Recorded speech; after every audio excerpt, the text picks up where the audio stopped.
Et pour moi, le management agile, le management en général, c'est de la pédagogie pour adultes. Et la pédagogie, c'est du management pour enfants, parce que le point commun reste le transfert et l'organisation des informations.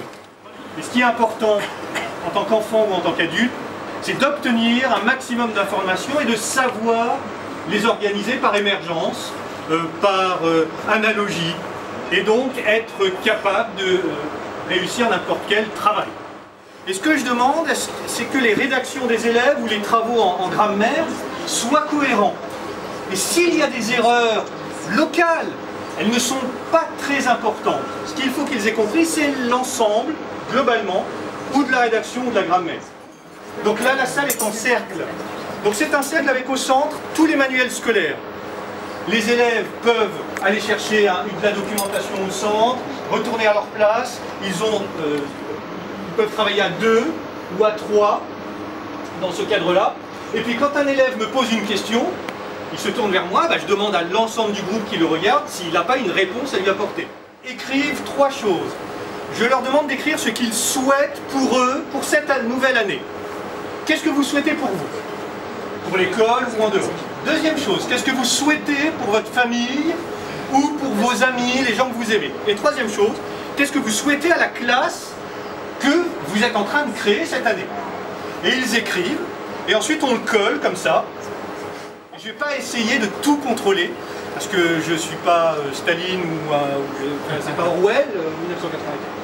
Alors bien sûr, j'ai fait ce schéma totalement par hasard, hein, j'ai mis du vert à peu près comme ça, c'est peut-être la moitié, je ne sais pas, mais en gros c'est ce que je ressens. Et j'ai pas envie, pour l'instant, d'essayer de maîtriser plus. Alors c'est important parce qu'à 12-13 ans, on ne fait pas la distinction entre cause, but et conséquence. Je ne pose jamais la question pourquoi en classe. La question pourquoi en fait appelle 2 éléments opposés, ou différents. Ça peut être soit la cause, soit le but. Ça peut être aussi la conséquence. Donc en fait, ils ont une chance sur 3 de se tromper. Vous avez écrit, dans quel but tu ne viens plus en cours? Et il me dit, ah mais c'est à cause de... Hop, hop, hop.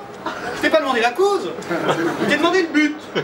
Bon, et puis une 3e fois, je l'ai un peu aidé, je lui ai dit, attends, tu viens au collège dans quel but? Il dit, pour apprendre. Je dis, donc tu viens pas, dans quel but? Il dit, pour pas apprendre. Il s'est retrouvé tellement bête à dire ça qu'après il est venu tout le temps.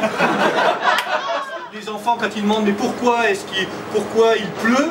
Si on leur répondait, c'est à cause des nuages qui, après ils disent, mais pourquoi il y a des nuages? Il dit, ça n'en finit pas.